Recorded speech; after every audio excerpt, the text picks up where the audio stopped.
Oh boy, the beginning of the classical literature books. Very exciting, very exciting.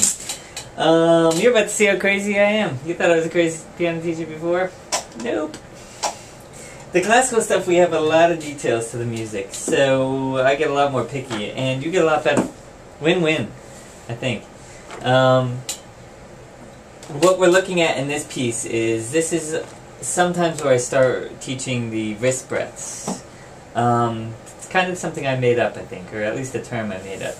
I don't know what they're really called, but when we're lifting our wrist between the slurs. So you heard how the song goes. The song's actually pretty easy, but the way I make you do it makes it a little harder. So basically, after a slur, we're going to lift our wrist so we don't make a sound. So this note is not connected to that note, so we don't want them to sound connected. So we do something like this. See how my whole wrist lifts? Nice and gently.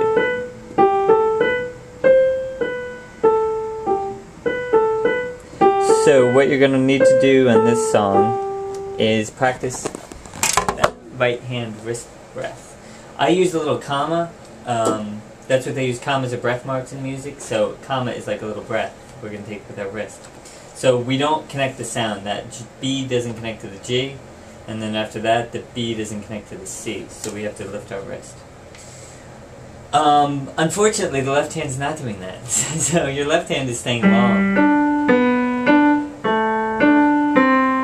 So you have to lift one hand and the other stays down. And then they both lift.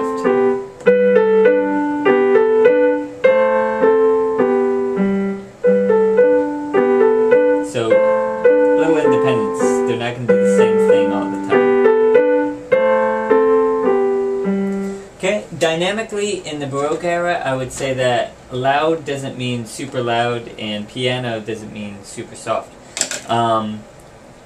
You could kind of be in between that. Their pianos are a little different than ours. So, we don't have to be... Doesn't really sound too musical. So, a lot of times when they switch, you could get a little softer in between there. So if you noticed I did kind of set you up for the softer. Okay. Use that idea throughout the book because it's always loud, soft, but put a little middles in between there so you can kind of make it sound musical. That's really it. I'm going to let you figure out a lot of little things in there, but classical music is about the music, or making classical music sound like music is about finding the clues in between the notes. It's not just playing the notes. That's way too easy and that's not music. To make it sound like music, we have to figure out what's going on in between the notes to make it sound like something important. Okay? So, this stuff that's not written on this page is the stuff that you're going to have to figure out. I'm going to help you a little bit, but you'll notice our pages will be marked a lot.